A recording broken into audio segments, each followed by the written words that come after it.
Bullshit. Pretend for a moment we've entered a parallel universe free of bullshit and full of bold solutions. That's what the No BS Marketing Show is all about. I'm your host, Dave Mastovich. Our guest today is Tom Michael, Chief Executive Officer of Larimers in Pittsburgh. Tom's an accomplished executive who started at Larimers as CFO 20 years ago and has been CEO of Pittsburgh's premier family-owned clothier since 2012. Tom, it's time to cut the BS. Let's start with the term business casual. Please give me and our audience some clear standards for what business casual or casual Fridays should mean. Because trust me, I've seen or witnessed the whole spectrum and have come to believe that everyone has their own definition of what business casual is in the workplace. You know, it's a very complicated question, and it's not easy to explain in a few sentences. But what you're trying to do is deliver your brand, and you need to be thinking about it. And the one thing I'll tell all men out there is every woman is looking at your shoes. So keep that in mind. That's really great advice, because a lot of men are lazy about their shoes as far as how often they buy them and how often they shine them. Right. And it's important to wear quality shoes and to keep them shined, because women are going to be looking at them and they're judging you on them. And as how you deliver your brand is partly by how you dress. And one of the issues that we tell guys who don't get it is you're going to meet people that you want to influence, and 46% of what transpires is nonverbal in the first 60 seconds. Why start with the leg down? Have the right haircut, wear a current pair of glasses, make sure you showered, and wear great clothes that you feel great in. Let's go to the business casual. So my scenario is we'll go into a client and they'll be lamenting that they have this business casual policy on Fridays, or it's Friday, casual Friday, or it's you pay $5 to a nonprofit, you get to wear jeans. And you'll hear complaints about how it goes across the spectrum, that some people go fashionable with Larimers, high-end looking casual stuff for jeans, and then other people go crazy and have tears all through the jeans, or they define casual as just Bermuda shorts. Bermuda shorts. It's a very complicated question, and it's about the firm delivering their brand, because when their customers and their vendors come to their place of business, they're being examined, and it requires effort on the part of the firm to deliver that message, and you have to do it. We go out and do dressing seminars for lots of companies and lots of firms, and it just doesn't, it's a very complex issue. And I think that you hit the nail on the head in that it's a messaging issue, because business casual doesn't have a clear universal definition. Mm-hmm. So that leaves it open to individual interpretation. Right.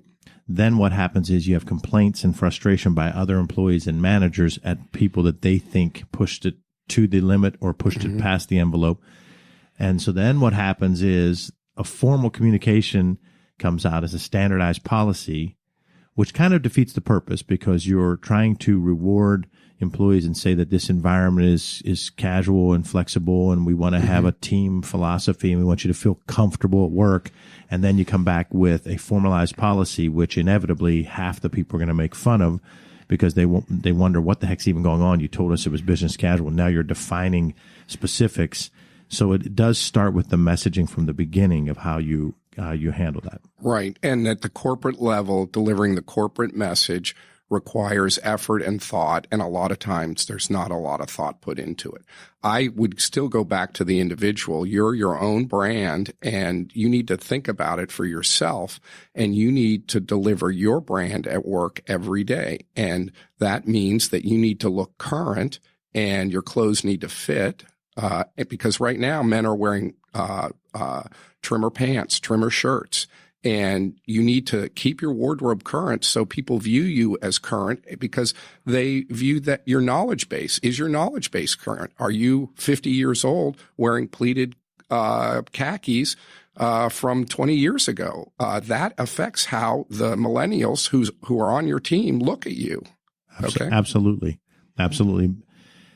Message clarity is critical to success in any endeavor. The term business casual is just one more example of how hard it is to reach key target audiences with a clear story. I would encourage companies to actually go out and talk about it rather than put a written policy together through an all-employee email. Talking about it, getting some feedback, saying it in front of the group, having your managers talk and supervisors talk to smaller groups, because then the person that is the outlier is going to have heard it and they can't be as crazy as they were going to be, and the other people are going to be happy that you did it. But just in case you need some more, here are 4 ways to casually maximize your messaging approach. Number 1, match the message to the medium. Think of how your target audience will receive, process, and understand the message. Then adjust your content accordingly. Make it about them. Think about how each target market is impacted. Tom mentioned millennials. They think very different than boomers, who think very different than Gen Xers. So weave your different issues into the overall story so you can make it about them. Number 3, keep it simple. Break it down to the simplest terms that someone barely interested at all will still listen and remember the message. And that's the key thing. We all think that what we're saying is interesting. The person we're saying it to has a lot on their mind and might not find it as interesting. So break it down to the simplest terms. Number 4, less is more, which is not the same as keeping it simple. And here's why. We often feel compelled to provide others with more information than they actually need. Write what you want to say. Read it aloud. Edit it. Read it another time. Edit it yet again. And then maybe edit it even more and then say it. Who does that? Not a lot of people, but the ones that do are the great communicators. You can do it too, and you can cut the BS. The No BS Show is brought to you by Audible.com. Get a free audiobook download and 30-day free trial at audibletrial.com/nobs. Try a book like Persuasion, Channeling Attention for Change by Robert Cialdini. You can download it for free. Go to audibletrial.com/nobs. Again, that's audibletrial.com/nobs for your free audiobook. Over 180,000 titles to choose from for your iPhone, Android, Kindle, or MP3 player. You heard a little bit from our guest already. It's Tom Michael, CEO of Larimer's Pittsburgh, and he's been the leader of the family-owned company. And Tom, welcome officially to the No BS Show. Thank you so much. It's really great to be here. Walk us through your educational background and career journey. Wow. I never thought I was going to be in fashion. I got a degree in finance at American University, went to work for a bank as an auditor, found out I loved the job, got to see the whole bank from the inside, decided I wanted to be in the financial capital of the world, moved to New York City, became an NASD examiner, where I monitored a core group of brokerage firms, which was a huge job for a 22-year-old kid. And, brokerage firms that you would know, Merrill Lynch, Bank Julius Baer, these were big firms. And that was a revolving door onto Wall Street. And I went to work for what would be today called a hedge fund. It was called Domestic Arbitrage Group. And I made markets in NASDAQ stocks and did traditional arbitrage, which was mergers and acquisitions at the time. And saw my boss buying and selling companies, thought, wow, this is a great opportunity. I can do this. I was 27. I went into business with a guy I'd gone to college with. His company, which was Gourmet Food Distribution and Manufacturing, was in technical bankruptcy because he hadn't paid his payroll taxes. And I injected the money to take the company out of bankruptcy, and we built it into a national company over 10 years. It was called Avant-Garde Foods. And we made a line of cheese spreads called Spreadables that was just delicious. And it was kind of Ben & Jerry's when Ben & Jerry's was just getting started. And sold that company, took a year off, talking to my wife at the time. What do you want to do? She was like, I don't know. I said, well, why don't we move back to Pittsburgh? We'll buy Larimer's out of cash flow, and it'll be our retirement job. And what we found out is it's anything but a retirement job. Retail is an extremely complex business that requires a lot of effort. And the success we have today comes from being good at building a team and knowing our core competencies and playing to those strengths. All kinds of stuff to talk about. American University, and then you start as an auditor and then an examiner in New York City at 22 years old. Talk to me about that.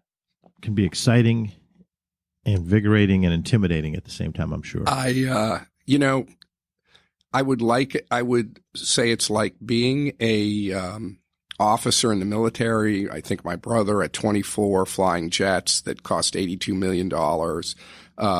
It's like being an assistant prosecutor. You're young, you're given a lot of responsibility and a lot of authority, and you're turned loose. And you're finding your way. You don't really know. You're not as competent as the people across the table. So 2 quick stories. I went to a company, did the audit, and it looked like they were moving stock around to their different audit offices. So they were driving up the price they were doing the IPO in one office, driving the price up at the next office, taking it to the next office and dumping it. And, and then they'd start the IPO at the third office and move it back around the other way.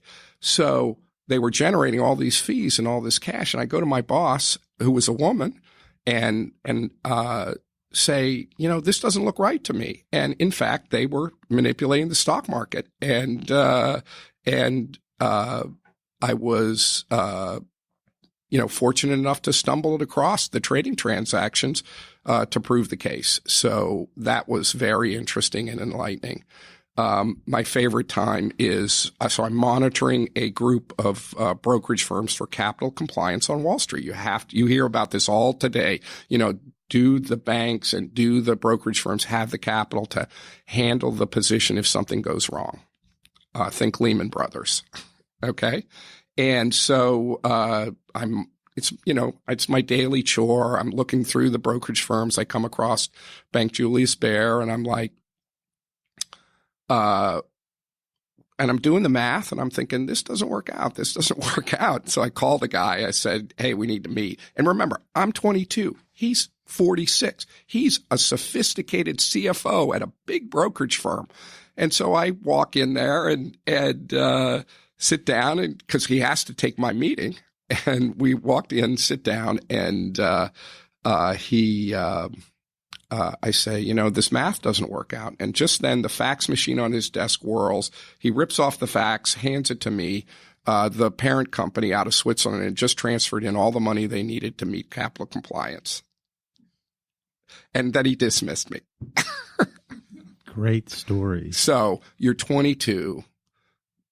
What I would say to all 22-year-olds, whatever you're doing, whatever you're involved in, you have the opportunity to learn a lot. Take that opportunity to and enjoy it and see it for what it is. Learning experience. Talk about the communication that you had to use to be able to present those challenging ideas to your boss, but also when you had to interview the people that were doing the violations. Talk about how you learned quickly. I was too young. I didn't know a lot about communication. I was learning my way.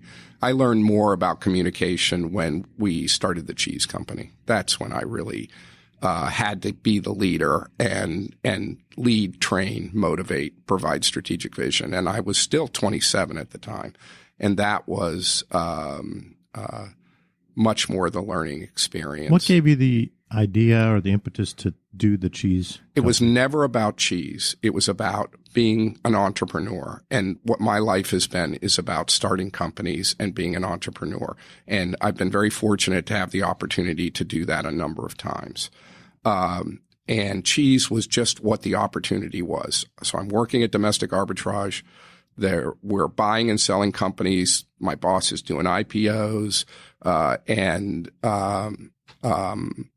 I'm thinking, oh, I can do that. And this opportunity presented itself. And so I took the opportunity to do it. So that's how I got into it. What were the biggest, let's take it real quick off the top of your head. What's the biggest challenge that you had at the cheese company, and what's the biggest success that you can remember? The biggest challenge was communication. Learning to be an effective communicator. So we built 3 factories. we just built the second factory, and I was still, we were growing fast. And so we maybe were 2 years into it, and we were very driven. You're always, I don't know about other entrepreneurs, I'm always scared because every day, and so I call all the employees together and I go, I'm going to yell. You want to yell at me? Feel free. I'm going to yell. And for the next year, I don't know how long, I just yelled at everybody. And that was a huge mistake. And that was a mistake I had to learn the hard way. Do you think anybody was motivated? Do you think anybody was happy? No, they weren't. And that was an important lesson for me. It's kind of like got it out of my system.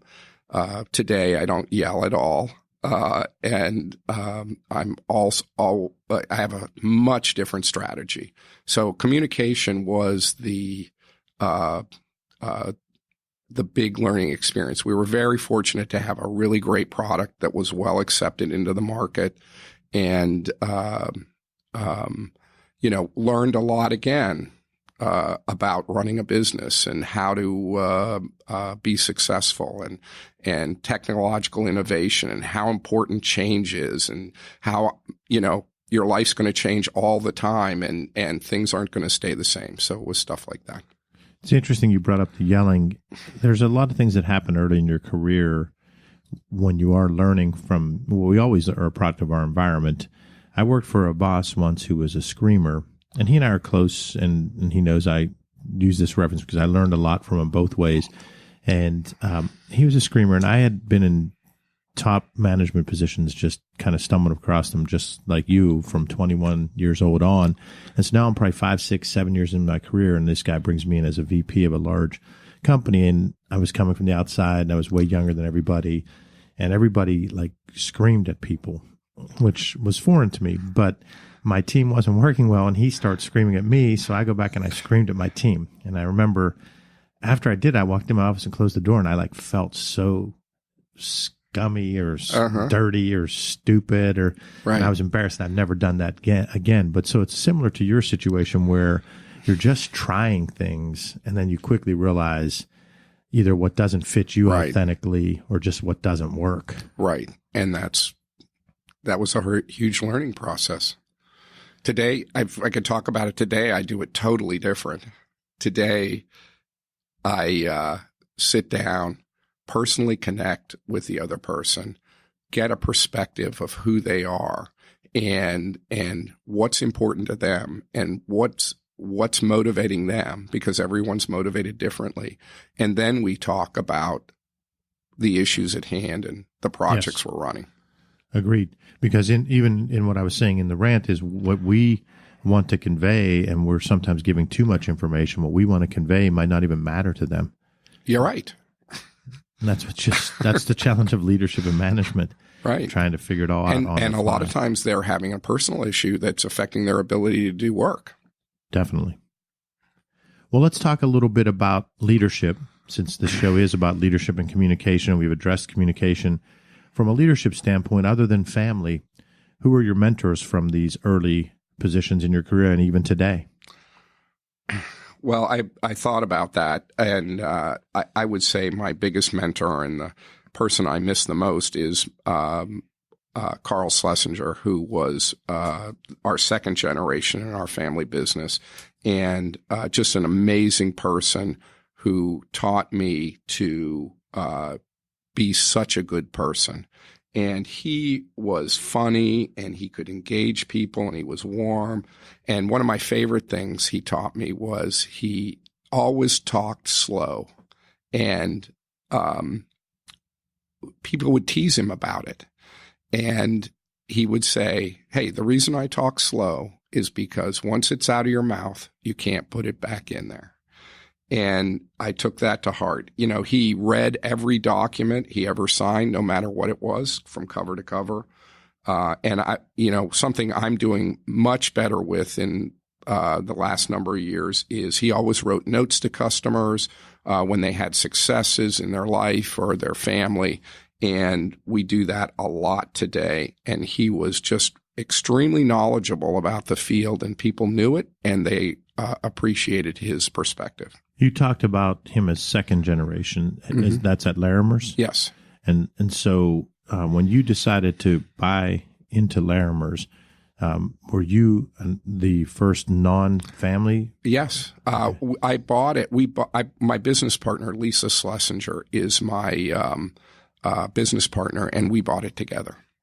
Okay. And Carl was still with the company when you bought it? Did he stay for? A number of years. Okay. Yes. And we had a great setup where, he was still running the company. He took many, gave us plenty of runway to take over. Okay. So Carl was one of your mentors. Anybody else from maybe earlier in your? Right. Well, I was thinking about that. And I'll come back to that, but I would say I have a mentor right now. And I'd say to your audience, if you don't have a mentor, you should think about getting one. If you don't know what that means and how to do it, you should do some research and figure it out. I've been a mentor, and I have a mentor now. And the way it works when you have a mentor is you can tell them anything you want, and they're not going to repeat it to anybody. And anything they tell you, generally, you can share. And I found it to be very powerful to have a mentor, someone who I can meet with for, once a month or call with a problem and talk about it and get great advice. And it's hard to find the right relationship. But it's certainly worthwhile effort. And I would also say to the women in your audience, you really need to think about doing it and finding someone. Sometimes in big companies, you can do it internally. I did it. I learned all about it at the Institute for Entrepreneurial Excellence at the University of Pittsburgh, which I recommend if your guests live in Pittsburgh, they should take a look at. And it's just so valuable in life. And I was thinking about who else really influenced me. And I'm an Eagle Scout, and I think that my Scoutmaster, Richard Voller, really influenced me. In scouting, I learned a lot about leadership and cooperation and teamwork. I didn't realize at the time what I was learning, 16 to 18. I mean, put in position of leadership and advised by the Scoutmaster about, what was going to work and what wasn't going to work. And you're leading a group of, 60 kids. And it's just a very teachable moment. Mentoring is huge. A lot of times it has to happen organically, and you probably should look at having multiple mentors throughout your life, because there are mentors for different reasons. Sometimes there's a technical type mentor that teaches you. For instance, I have a radio background, and I had someone who taught me a tremendous amount about how to do that, and was a mentor on that respect. I have another mentor in one of my early jobs that remained a mentor for a long time, and we're still close friends now. But then you kind of sometimes outgrow the mentorship, but you don't outgrow the relationship. Right. He's still a great friend, but he was coaching me at times when we were learning things there. And then sometimes when you get to be in an isolation experience, which you're in and I'm in, which you're the CEO of a company, you're isolated, and that's when you almost have to pay for mentorship. And what I mean by that is you can join a group of some sort. There's mastermind groups, there's YPO, there's Vistage, and so forth. And you then get that trusted advisor that you can sort of handpick, that has the ability to continue to be your mentor at this point in your career. Have you utilized mastermind groups at all? I haven't, but I know about Vistage. Okay. And seems like a great organization and a good group of people trying to better themselves. I do belong to a skull group now. Okay. Talk about that a little bit. So it's like stores across the country. We play a high-end niche in men's and women's clothing, and the group is called the Forum Group, and it meets twice a year in one of the cities of where the store is located. And it's a wonderful opportunity. We share financial information. We share merchandising information. We print a magazine together. So it's a really great sharing of all best practices. Again, something I highly recommend if you can get in one. And I think Vistage is a great way to do it. I think they're all over the country, aren't they? Yes, all over the world. There's over 2,200 groups throughout the world. And that's a great place to have that fellowship and gain best practices. Our group is a little more in depth because everybody's in the same industry. They're all extremely successful in what they do. And so you're really talking with people who really know. And when they come, we do a store visit. When they came to Pittsburgh, we did a store visit. We always do a store visit. And they help. One of the thank you for hosting the meeting is an analysis of your business, which is also always very valuable. Hear more of my interview with Tom Michael on part 2